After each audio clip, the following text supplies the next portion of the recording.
Right, here we go. What's the best What's the best diminutive? Got to spit it out.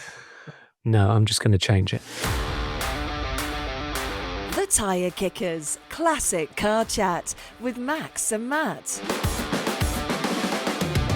Hello there, it's episode 52 of The Tyre Kickers, and this time we're talking tiny, we're thinking small, we're discussing classic car shrinkflation. Better known as small cars. What's the best little classic to drive if you've got limited space? The Tyre Kickers. Also, like a divorced couple, we were both at the Practical Classics Resto show at the NEC recently, but on different days. Birmingham ain't big enough for the two of us. We'll also talk about the best cars for sale down under. Loads of you listen in Australia, but what do you drive and what do you buy? And after we fessed up about ours, you confess your classic car guilty pleasures. It's all in this latest episode of The Tyre Kickers, the podcast where we trade dirty, oily secrets. Driving and arguing since 2024. This is The Tyre Kickers. Right, I have had to move both of my cars out of storage, Matthew. Why? Because for some reason, war in the Middle East has made a double garage in Cirencester a lot more expensive. Now, this may seem a lot, but for a double garage on an industrial estate to store my Mercedes SL and a 991.2 Porsche Carrera T, I used to pay 420 quid a month, including VAT. Yeah, I mean, that is a lot. I mean, storage is expensive and it's got more expensive. I mean, around here it's gone from about 200 quid a month for decent storage to nearer 300. I don't think that's profiteering though on their part. I think it's just the usual reasons that we all know by now, you know, energy costs, staff costs, taxes, yada, yada, yada. Yeah, but 420 quid was the old price. Apparently, due to what's happening abroad, my rent had to go up to over 600 quid a month for a double garage, which is crazy. I mean, it's secure, there's a cafe on site, there's a loo, there's some Wi-Fi. I think that's crazy though. So what I've done is I've moved both my cars to a nearby classic car storage company, which is less than 400 quid a month. Have you come on just to rant and moan about the price of a lockup? I mean, yeah, you've heard this podcast before, have you? Ranting and moaning is what we do. That's the little subtitle. What's next? Price of petrol? Wow. I saw your photograph. Do not get me started on that. That was cheap. But I'm here to provide a solution. Instead of full-size cars, I could just clear out my garage, get rid of the lawnmowers, the bikes, the old winter wheels and firewood, and instead buy a tiny classic, a really small car. But which one? For example, my mate has one of these. It's a BMW Isetta 300. Now, have a look at this on your screen now. You can't really get much smaller than these kind of microcars. This is the really successful BMW microcar, which had the front door hinge out and the steering wheel hinged as well. And then two people sit inside. They're not very fast. They've got a 300cc single cylinder producing a massive 12 horsepower. But I reckon I could fit that in the garage. What do you think of those? I think Izettas are cute, but I've never been in my mate Ian's, so I will rectify that, and I'll take the recorder along to see what it's like. So to paint a picture, it looks like a Little Tykes kid's car with the big. It's the one with the big door at the front that you open the door and get inside. It's the two wheels at the front, one wheel at the back. Imagine a camper van, a VW sort of Type 2 camper van, shrunken down, and then you saw the back off and you just put one wheel on it. That's pretty much what this looks like. Okay, it's small. You're going to get it in your tiny garage, but you're not going to drive that, Max. Yeah, I think they're quite good fun. I think they'd be really good fun to drive. I mean, you can't go very far in them. I don't think they go much more than 50 miles an hour. You can go to A&E. Pretty quick. But these are the crucial figures. It's 2.3 meters by 1.4 meters. It could fit in your pocket. It's 350 kilograms. It's really, really small. And I think it's not just small to put in your garage. It also does 60 to 70 miles to the gallon. So with the current petrol prices, that is both an economical classic and a tiny classic as well. As you say, 300cc. I thought you were getting the lawnmowers out of the garage, not putting them in there. I mean, this, to be honest, if you chuck some blades on the back, it would probably do your lawn as well. I mean, it's tiny. It's just a little sewing machine, isn't it? You know what we can do with it? Well, just cruise around. It's quite cute, isn't it? Do you not like that? I think that's quite cute if you saw it coming. I mean, you'd probably bully it. You could bully it into submission on the road. But I think that's a really cute, fun car. On the way to the pub, for example, you'd have a riot. What you're on your own? Because can you get two up in it? You can. You get two very well. If you know each other quite well, you could get in there. Two little things, I think. One is the price of this one, 16 grand. It's kind of Yeah, they're pitched at, expensive. and that's just an auction guide. And also, I think if you come anywhere near a Juggernaut or a Kia Sportage, you're going to be flattened. Yeah, so, it would be quite frightening. so that's one option for your tiny garage. What else have you got? Well, I'm thinking, I mean, this is, I think, quite a sensible option. If you go to, and you know how much I love Land Rovers, if you look at a 1950 Series 1 Land Rover, which is on your screen now, this is for sale for 19,950, which is quite reasonable for a Series 1, to be honest. It's not our headlights behind the grille, but it is a kind of like a 1950 one.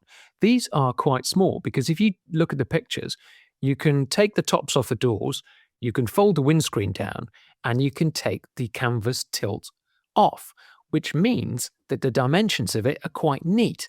It's 2 meters long, 1.5 meters wide, and the height with the screen flat and the roof down is 1.2 meters. So that's actually a really tiny car, the Series 1.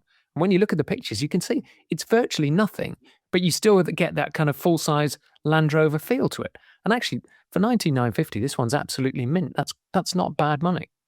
It's quite cute. I'd be struggling to see how you would get that in your garage. I think you'd probably just about get it in there, and then you wouldn't be able to open the door. Or well, you wouldn't just climb out the top, wouldn't you? You could take the doors off, to be honest, can't you? And just climb over it. They'd probably fall off, to be fair. And then where are you going in that? The pub very slowly. It's just going to the pub again, isn't it? But it does mean I think that could fit in my garage, and also I could put the lawnmower and the bikes in the back when I don't need it. So it's doubling as storage. It's double value. Actually, that's true. Actually, yeah, and it'll be nice and cheap. Oh no, it's not. It's 20 grand for that. That's not bad for a Series 1. Well, it's a series of panels, isn't it? It's essentially very, very badly fitting panels. If you take the doors off, the panel fit gets a lot better because you don't see the caps. If we take everything off, it looks much better. I think that's cute. I'm feeling that a bit more than the bubble car beforehand. But I still think space is the problem. This is the point we're saying here. And I think looking at your garage, it is very small. I think we need to maybe go smaller and go for probably the obvious choice. What, the Mini Cooper? Yeah. What's the problem? They're actually quite big, though, Minis. This is 3 meters long, the Mini Cooper. So this is a 1968 one on your screen now. It's white with a black roof and the slightly wider wheels. Nice looking car, but 3 meters long, 1.4 meters wide, 1.3 meters high. I mean, the wheelbase is the same as that Series 1 Landing, interestingly, but 3 meters long, that's almost a bit too big. I'm not sure I could squeeze that in the garage along with all the other rubbish, but it would be the best driving car there. I mean, I love a Mini Cooper, and that would drive really nicely, and you just have a lot of fun with that. One of the things I thought, if you go smaller in cars, the price would go down, but the price seems to be just going up. I mean, this one's up for 29,000. This 1968 one. I think original Coopers, they're still quite sought after. This has only got 50,000 miles on it, and they've done a bit of work to it. They've done brake servos, new looms. They've put Yokohama tyres on it, which means it'll grip really nicely. Yeah, it is nice. I mean, they're valuable because they didn't make a huge amount. And this one's got the right bullet mirrors. It's got the wider wheels. It's that perfect kind of, it's like old English white that they used to do in the 60s. So nice, but expensive. And I think it's too big, to be honest. I still think that is too big. Okay, so what's your last effort on this then? Is it going to be something that I'm going to like? No, of course it won't. You don't like anything I like. Oh my God, I've just seen it. I have just put it on. There's a story behind this. Hold on a minute. That looks like it's just crawled out the sea. What the hell is that? Well, do you remember Messerschmitts? They used to be quite good at making aeroplanes, but they were on the losing side of the war. So after the war, they were banned from making planes. So instead they made cars, but basically they made their cars look like planes just without the wings. And on your screen now is a 1961 Messerschmitt KR200 microcar stroke bubble car. Now, the thing I love about this, it's virtually a plane with 3 wheels. It's like a light aircraft. It's got a kind of a yoke steering wheel thing. It's got a bubble canopy that just hinges off either side. It's almost like you could mount a machine gun and shoot out the back. And then it's just got these weird kind of froggy looks with wide arches over the front wheels and 2 little frog-like headlights. So it's a really interesting car, to be honest. I'd love to go in one of those. I mean, again, you might be a bit hot because it's like a greenhouse on the top, but what an interesting car to drive that would be. It's very kooky. To describe it, it's in like a baby blue kind of colour. My first thought when I first saw it is, when they do those documentaries on the ocean and they go right to the depths and they show you the fish that live on the bottom and they're sort of too ugly to live on the top. It looks like one of those, but just somebody's resprayed it in kind of carnival blue. I mean, it's really, Max says it's got kind of froggy eyes, and then 2 wing mirrors on top, which kind of make it look, it's got sort of bulbous fish mouth kind of face. And then this odd clear perspex kind of glass arrangement on the top. You sit in it on your own. There's no room for your mates. It's the car for the local village weirdo. Oh, hello. Yeah, put this one down, Max. Perfect for you. Where can I buy? Where can I sign? If somebody in your village in the posh worlds, if somebody came down the road in that, you just, it's called the Potswolds now because the roads are so bad. Yeah, but that's everywhere. You've got special ones, have you? Yeah, they're just a little bit smarter than everybody else's. This is a problem with this as well. It's only got 3 wheels, so one of those wheels goes down the pothole. You're a goner, well, aren't you? The whole car would disappear down the pothole, wouldn't it? The whole thing, not just the wheel. Gets stuck. The wheel is just lodging. If that back single wheel went in a pothole, it just gets stuck there. And the front wheels would be up in the air, so you'd be pointing right in the air, wouldn't you? So, but if it came trundling down the street, though, you wouldn't think, "Oh, wow, that's cool." You just think, "Oh, there's that weird bloke again in that old weird kind of fish car." Yeah, but they think that, but it's just a Mercedes SL, isn't it? I'll give you the figures about this one. I'll give you the figures because this is the important bit. 2.8 meters long, 1.2 meters wide. It's tiny. 1.2 meters high. 200cc cylinder, 2-stroke. So it'd be lovely and quiet in that bubble canopy, wouldn't it? A big lump up the back. A massive 10 horsepower. It's chain driven. So it's going to be, God, it's going to be so noisy in there.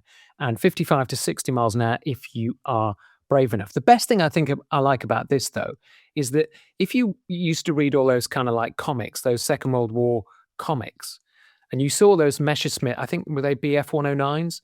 Basically, if you cut the front of that off and you cut the rear fuselage off, you've got this Messerschmitt bubble car because it's got the bubble canopy, it's got the funny looks. It is basically a kind of an aircraft fighter in car 3-wheel car form. Tandem seating and that little yoke, it would feel like you're flying a kind of Second World War plane. I'm not sure I've learnt much from this sequence, apart from there's some weird cars out there. What are our takeaways from this? Well, when was the last time you came away from this podcast learning anything? Well, it's a good point, well made. Here's my sum up of this, because looking at these, they're not cheap, these cars. We started this by saying that storage is expensive. Well, why don't you just factor that into the cost and rather spend £24,000, which is what this Messerschmitt is up for, why don't you just factor in £4,000 of that for your storage for the next couple of years? I don't bring logic and sense to this argument. Otherwise, we'd just finish, wouldn't we? We'd all go around driving modern electric cars and Renault 5s that drove themselves. The problem we do have in the UK is we just got nowhere to put our cars, have we? And it's got worse, actually.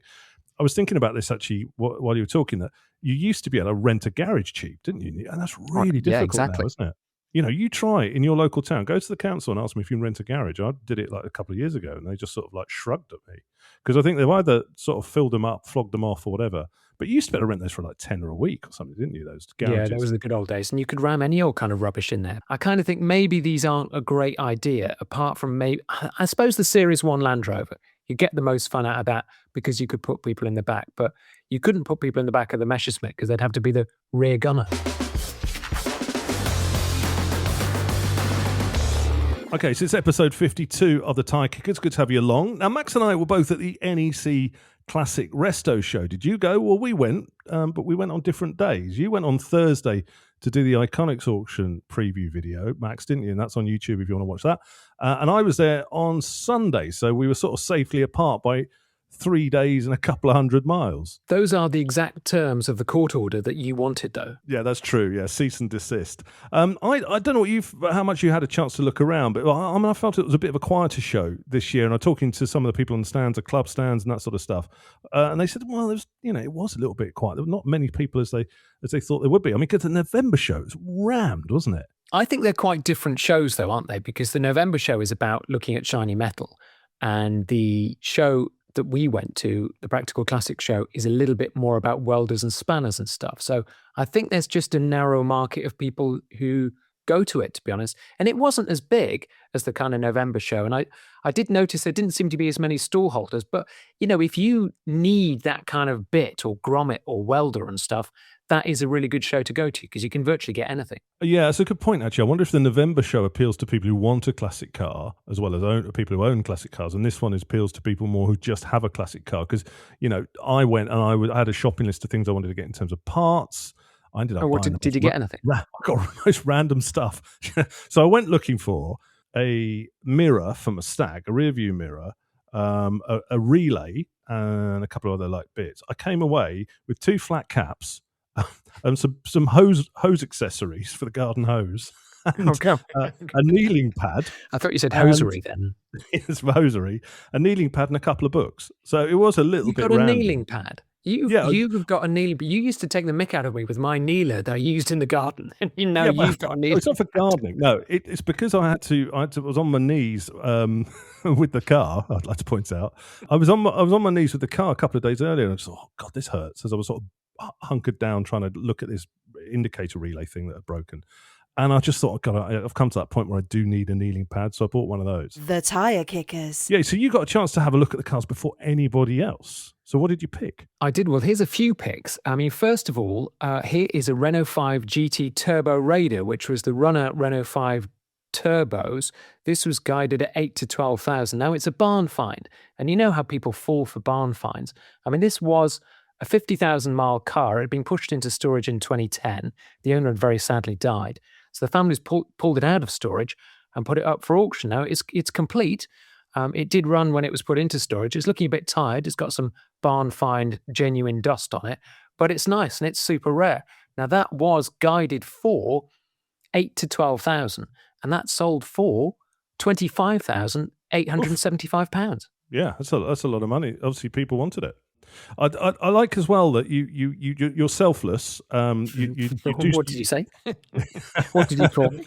Similar to the word I wanted to say. Now, you're selfless. You're all about the audience, and even a car that you're not really that excited about, you're prepared to pick as one of your favourites. 1961 Morris Minor Million. I never thought I'd see you next to a Morris Minor going, that looks interesting. Well, you know, I'm not really the greatest Morris Minor fan. I think they're a bit slow and wheezy. However, this is quite an interesting one, and I didn't even know that these existed. This is a 1961 Morris Minor Million.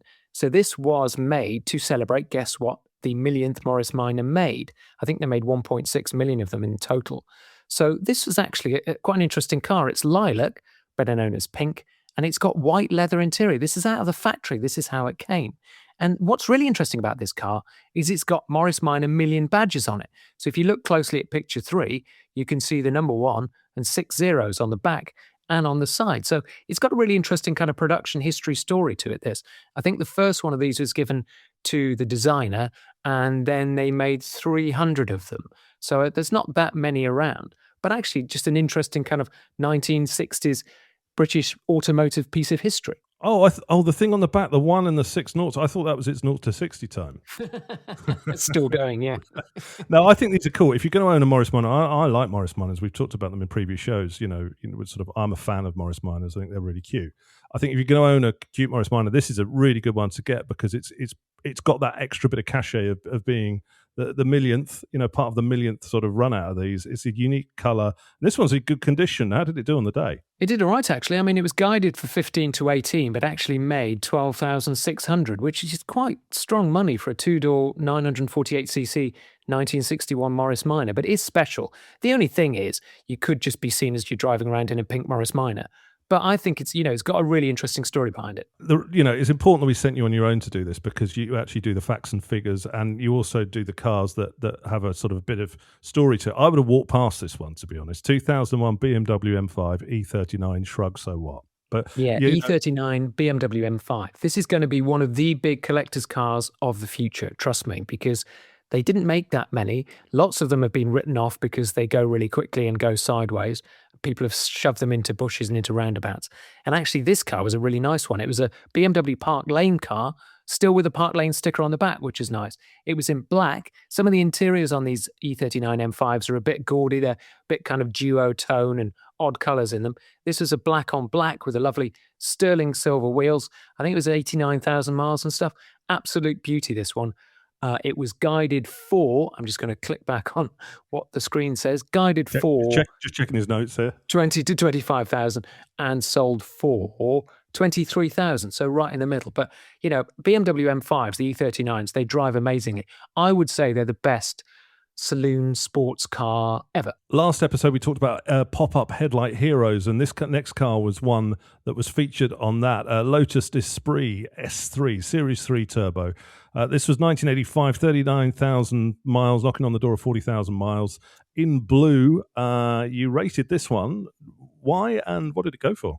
Series 3 turbos, because they're quick and they've still got that kind of esprit look. I don't know if you managed to stand next to this car, but it barely comes up to your kind of like stomach. I mean, it's such a low car and it's quite an exciting car when you get to look at it because it just kind of screams speed. And this is a nice color, had a blue with a kind of cream interior. So it's a really nice car. The Series 3 Esprits are quite quick. Now, this was guided for 30 to 40,000 and it got 27,563. So actually quite cheap for a Series 3 Esprit. And this was a one of one. There's no other car in this color scheme with those 15-inch BBS alloys. You mentioned about crawling into it. I've got a mate who's got a Series 1, and I got into that, and it reminded me the comfort level was about the same as when I had an MRI scan. So you sort of crawl in these things, then lie backwards while it makes a lot of noise, doesn't it? But I think that makes the sensation of speed a lot better because you're kind of virtually lying flat like you're on a bed. And actually, the Series 3 Turbo, they're quite quick cars. Yeah, they're 0 to 60. Oh, bang, what's that? Oh, we're going to the garage. But yeah, it's a beautiful looking car. And for a lot of people, this is a pin-up car. It's the for your eyes only car. Obviously, it's the later one. But, you know, it is that wedgy thing that Max likes. It's got the pop-up headlights. It is a cool looking car. You've got to take a deep breath for the Lotus. But, you know, that's good money for a Lotus. They were going for a lot more, weren't they? Yeah, absolutely. Now, the next one, this really did do very good money. It's a 1948 Land Rover Series 1 80-inch. Now, it's an early 80-inch, so it was one of the kind of like, not the pre-production ones, but not the kind of main production ones. They made 1,500, which was slightly different. And this was really nice. It was a UK car, chassis number 338, I think. It was a very, very early one, 1948. And this 388, sorry, not 338. And this one was guided at 35 to 40,000, and this went for 42,000. So for a Series 1, that's quite a lot of money, but it was a really interesting early one, had a great history, and just looked absolutely mint. It was perfect. Yeah, it's got Willys written on the side of it. So 80-inch Willys, what caught your eye there? I don't know what that is, actually. I guess that's the kind of, you know, lots of people used to paint their business name on the side of Series 1s, but it's a really lovely one. I mean, I crawled all over this car, and it's beautiful. Lights behind the grille. It just had all those early touches. You can actually tell the early Series 1 Land Rovers, the 1,500, after the pre-production ones, by the size of the riveting on the seat box. Oh, God, so we have to go there. Willys Jeeps were the ones, the American Jeeps in the war, weren't they? The American. Yeah, that's right. So, yeah, but I think that was spelt slightly differently, wasn't it? So this is just okay. Willys' car. Yeah. Oh, I see what you mean. Right. It's got apostrophe S. Yeah. Well, there we go. Lotus Carlton was one of your next picks. Why did you pick this? You remember these back in the day when the Daily Mail tried to ban them because they were so fast? And I remember some robbers. There's a great story. It was in Classic and Sports Car a few years ago. There's some robbers who nicked a Lotus Carlton with a registration number 40RA. And they drove all around the West Midlands doing crimes, and the police couldn't catch up with them because it was the fastest car around, and the police had nothing that quick. So these Lotus Carltons are really quite rare cars, but this one had been bought by the Sultan of Brunei. It had been taken over by him to his house. It had been sprayed silver. They were all meant to be imperial green. And as you can see from the pictures, it got very, very tatty. It had been left outside. All the silver paint flaked. It all came off. You can see there's lots of filler on it. I mean, it was covered in filler. So it's a project, basically, and it was a very big project. But I think these Vauxhall Lotus Carltons, they're really interesting cars. They deserve to be saved. It actually looks like somebody's twacked this car and taken it and then burnt it out. That's essentially what it looks like. So presumably looking like that, I mean, it does. I mean, obviously, it's a real project, this thing. I mean, it is a Lotus Carlton, which you remember from back in the days. It was a Carlton with the body kit and the spoiler on the back and the double exhaust. But this thing looks like it at the front that somebody's set fire to it, but it's just all the paint peeled off. So presumably in that condition, even though it's a Lotus Carlton, it probably didn't get very much, did it? Well, no, it did. I mean, Lotus Carltons, they're rare. People love them. It's got a story behind it. It was guided, let's have a quick look, at 50 to 60,000 and got 42,750 quid. Wow. Now, that is a complete restoration project. Good so you're God. paying a lot of money, but it's a genuine Lotus Carlton, had the right kind of like chassis numbers on it, and it had most of the bits. I think that's a great project. Finally, we're back to the 70s with a Fiat.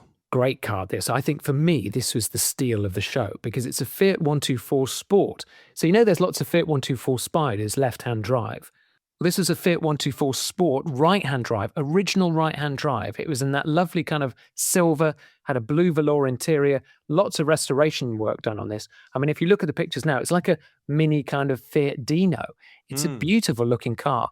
Got that amazing twin-cam engine that won lots of rallies for Fiat and Lancia. Does that make it desirable if it's rare and it's right-hand drive? Well, yes, of course it does, but there's not many of these. Is there much demand for this? I wonder what it's sold for. Well, I think that was it's a really, really good buy. It was guided for £12,000 to £15,000, and somebody was very lucky to snap that up for 10,688. I mean, for 10 grand, a car that rare in that good condition, that is a great, great buy. That is cool. I think that's probably the pick for me out of the stuff you did. There is one very lucky owner out there, because for 10 grand, a car that rare is a great buy.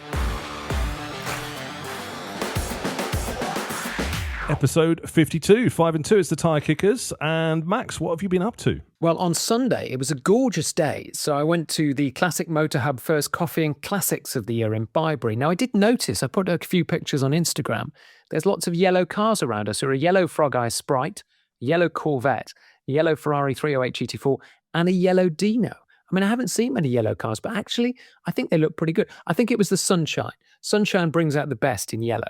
What have you been up to?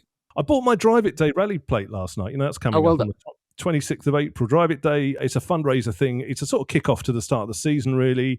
You buy a rally plate and there's events on. There's one at Brooklyn, certainly in the south. They're all over the country. And have a look at Classic Car Weekly on the run-up to it. It normally says where all the meets are. But it's £12.50. It's worth doing. driveitday.co.uk. Proceeds go to Childline. Are you going to buy a rally plate and stick it on? You've done it in the past. I've got 3 stacked up in my garage on the wall. I'm going to go for a 4th. Yes, I will do. You'd reminded me, I'd forgotten, but I will do it, yeah. Well, I gave the Stagger wash, got a comment that I'd not done it right, but I gave it a clean and took it out for a run, and I saw a few out. One didn't wave, actually, MGB owner. So oh, right, okay. She got 2 fingers in the rear. You wave back with 2 fingers. Yeah, 2 fingers. Happy Christmas.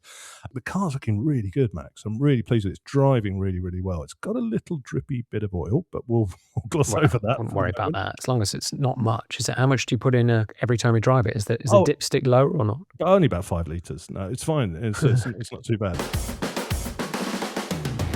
Now, when we're not sitting here yapping on about classic cars, you'll find us posting stuff about classic cars both on our Instagram and Facebook profiles. We've got profiles on both of those, so sign up to those if you're not already. Lots of comments about the last show too. We talked about classic car guilty pleasures last time and asked, what is the car you like but you'd be too ashamed to own? Yeah, Mark LaBelle on Instagram jumped in on this. He said an Austin A35, preferably one in a teapot colour. Now, I couldn't imagine what these like, so I looked it up. I'll throw it up on your screen now. This was a bit sort of dumpy 50s car. It was nicknamed the Steel Teddy Bear. This is one's from 58. 803cc. It could go with your ones from earlier. 0 to 60 in about 3 days, I think. But that is a guilty pleasure. I suppose it's a nostalgic guilty pleasure, that one, isn't it? Yeah, they're really nice A35s. They used to rust along the sills terribly, so I think they used to collapse in the middle. But there's not that many A35s around. But I mean, they were the kind of, they were the car of everybody. They were the every man and every woman car of the 1950s. Now, Christopher Stevens 892 says his guilty pleasure would be a 1968 Austin 3 litre. Now, he reckons they're very underrated, reliable, comfortable, roomy, self-leveling suspension, which is normally the reason not to buy them because it was so rubbish, and a big boot. Let's have a quick look at one here. Austin 3 litres. I mean, they weren't that successful in period. They were quite big cars.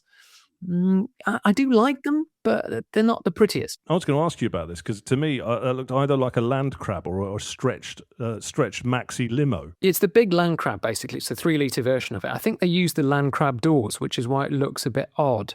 Because it's not quite the right proportions, but it was early kind of like part sharing. But 3 litres, yeah, I mean, quite a nice engine. And in the right colours and that dark blue of that picture, it's quite good. There seems to be a sailor standing next to it.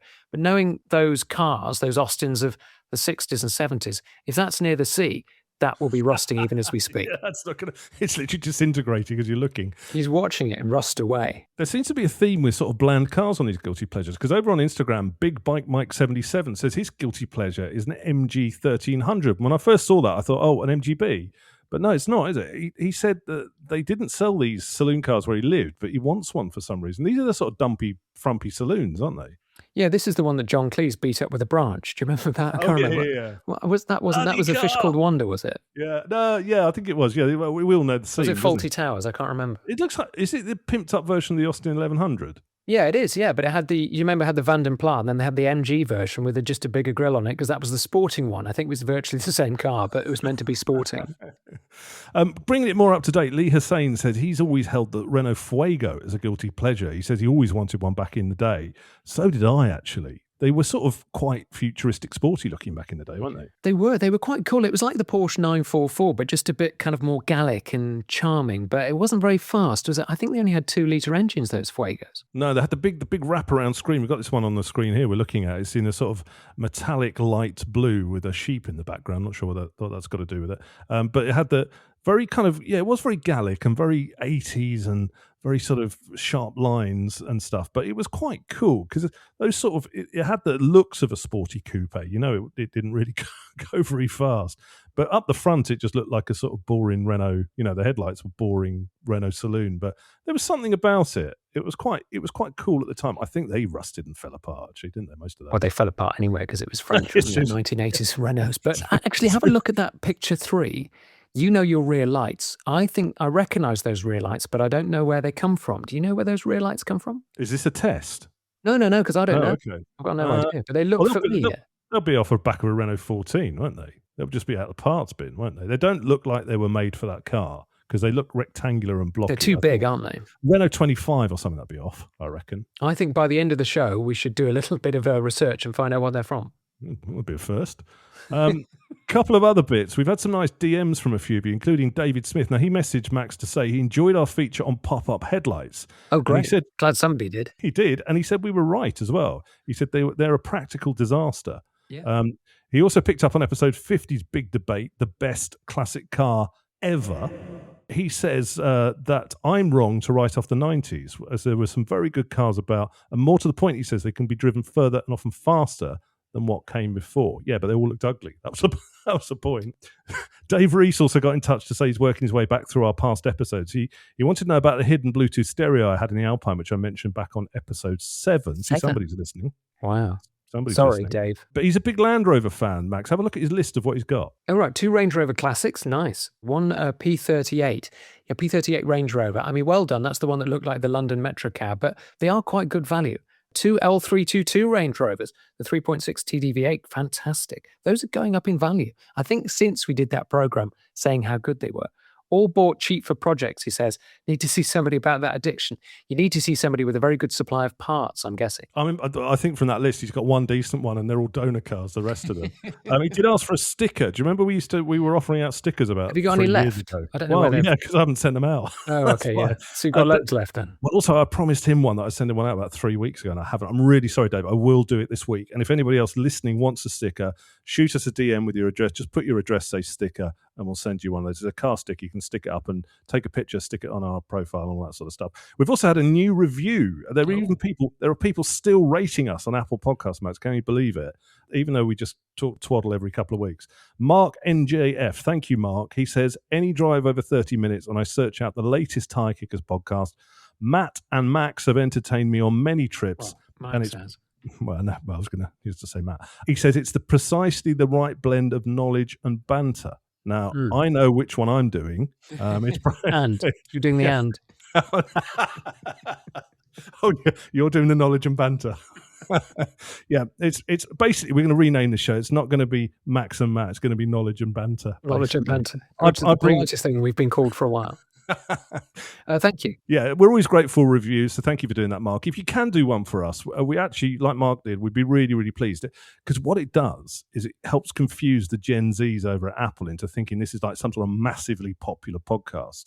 And also, you know who our nemesis is at the top of the podcast car charts? Scratch and Sniff. Scratch and Sniff, yeah. We want to knock them down a bit. So if you can leave us a review, here's how you do it. If you've enjoyed this episode, please leave us a nice review on Apple Podcasts. Okay, it's the Tyre Kickers. Thank you if you've made it so far. We're nearly done. Max has told me his dinner's ready shortly, so We've got to speed through the next I thing. can hear my stomach rumbling.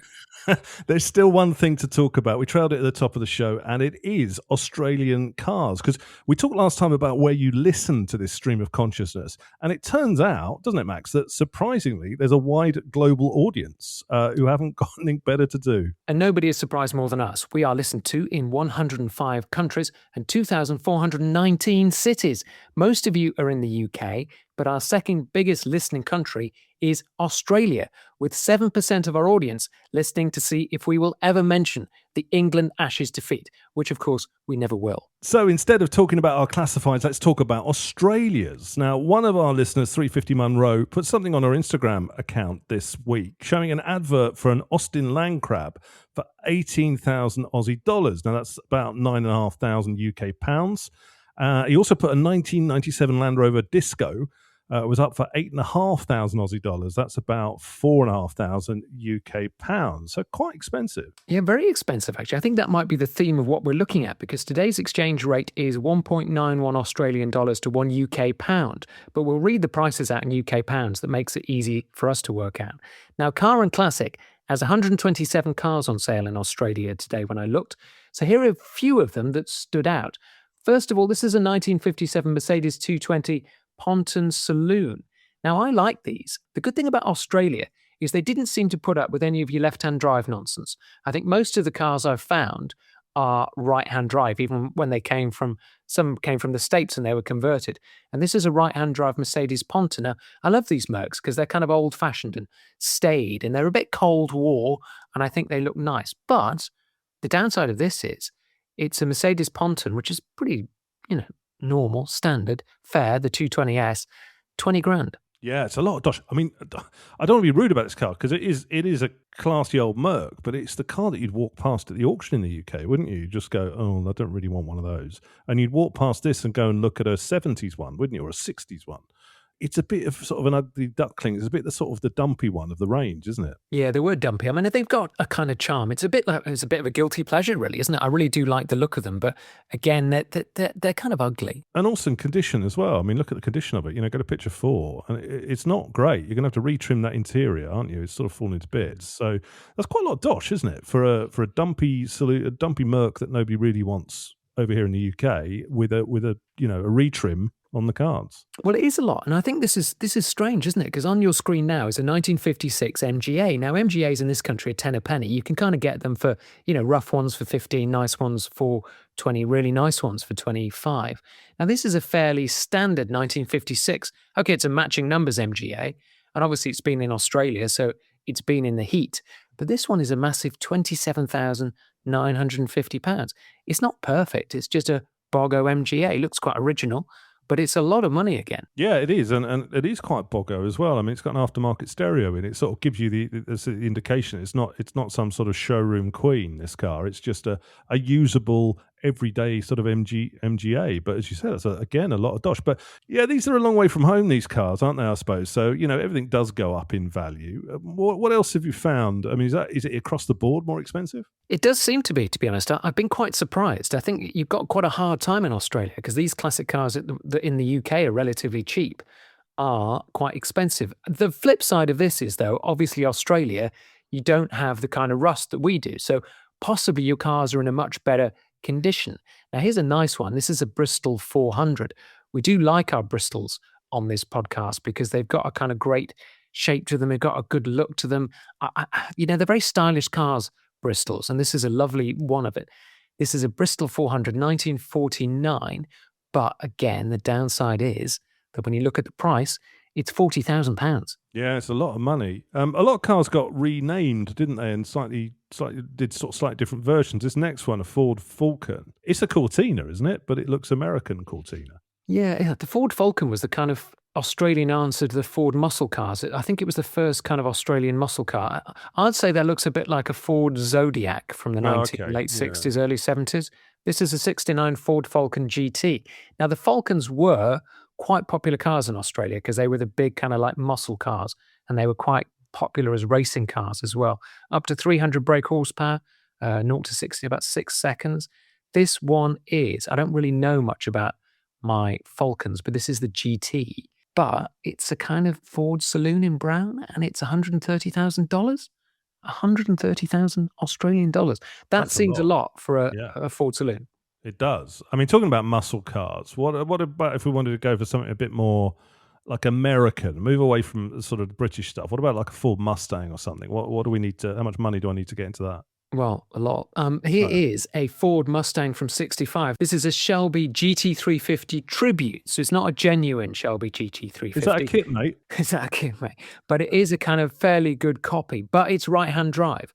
So actually, if you do want a right-hand drive Mustang, Australia is the place to come looking for because, again, they didn't put up with some of the left-hand drive nonsense. So they came up with conversions for right-hand drive, period conversions, to turn them into right-hand drive cars. And actually, I think that's quite good. If you're looking for an American car and you want it right-hand drive, Australia is the place to look. Apart from, what I'm Mm. going to say here, the price. This is 125,000 Australian dollars. So if you kind of halve it, that's, Whoa, 70 grand. my God. Okay, it's right-hand drive, but it's not a real GT350. And you can probably get a GT350 for around the same price, a bit more probably, and an original one. But, it's a lot of money again, isn't it? I'm feeling quite sorry for people in Australia because I know, maybe your wages are a bit better than the UK, but you do have to spend a lot of them if you want a classic car. I've said this before, we do forget here in the UK, we're absolutely spoiled for classic cars. You could go pretty much in the summer, you can go pretty much anywhere up and down the UK and find a classic car meet full of a variety of cars, can't you? It's a real mixed hodgepodge of cars. You can go probably you could just put a pin in the map and just turn up somewhere and on a Sunday there'd be a meet. Whereas you go to somewhere like Australia or you go to different parts of Europe, Portugal, France, whatever, the cars are rarer and more spread out, aren't they? And especially in the case of Australia, it's such a massive country that, you could probably go online and find, oh my God, that's the car I'd like. It's a Triumph Stag and it's in Perth. The only problem is you live in Adelaide, and that's a long way. And I'm not driving a Triumph Stag across Australia. In the heat.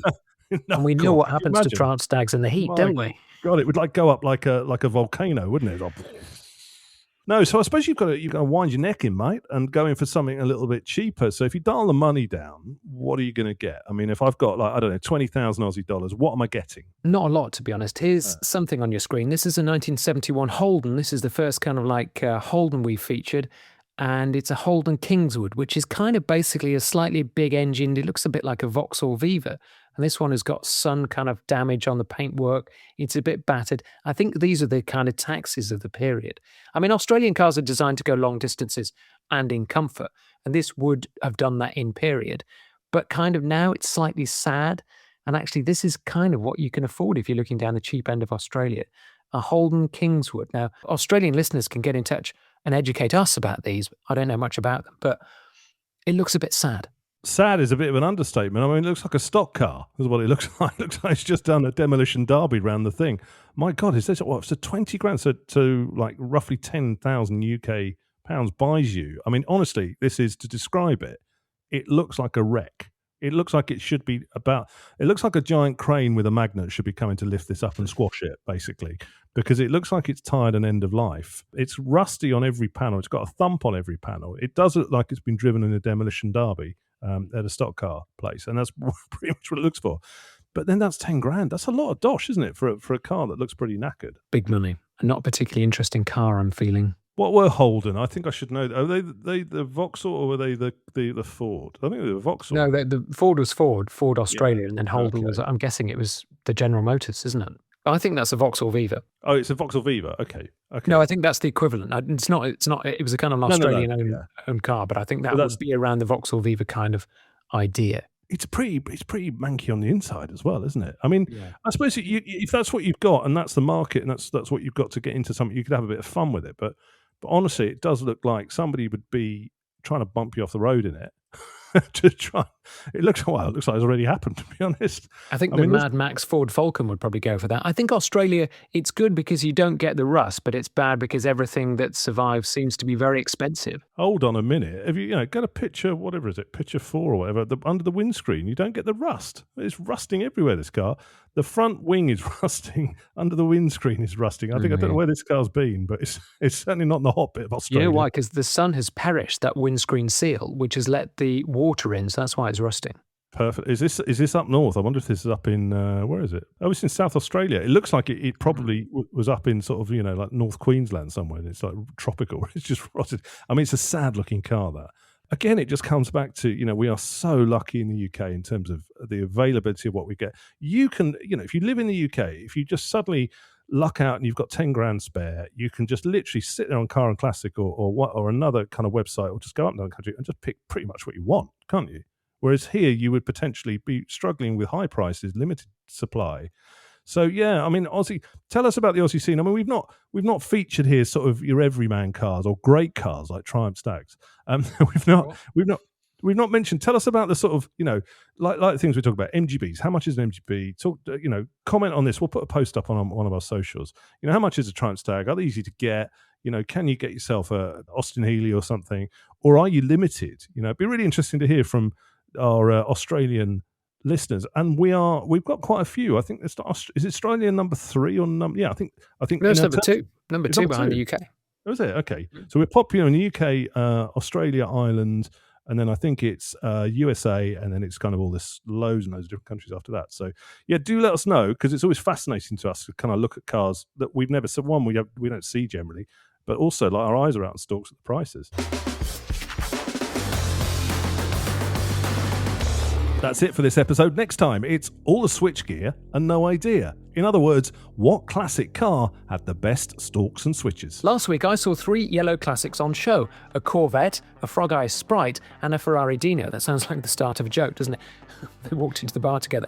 Anyway, that got me thinking, what is the best colour on a classic car? Good question. Well, get in touch with us if you have an opinion on anything we've said this time around, or you can argue with us about anything we've said this time around, or what we're going to say next time. We'll see you in the next episode. Bye. Bye. Don't forget, you can find us at The Tyre Kickers UK on Instagram and The Tyre Kickers on Facebook.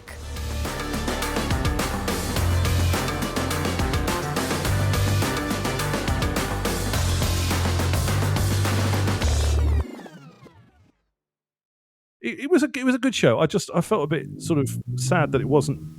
Oh, hello. What's going on there? You just start like the Messerschmitt. Local neighbour with his big engine motorbike. Oh, we got a homegrown one. What did they used to make? Bristol's, Ford. Oh, hold on. Sorry, no. I tried to skip ahead and be clever there, so I ignore that. Hold on. Don't try and be clever. It just doesn't suit.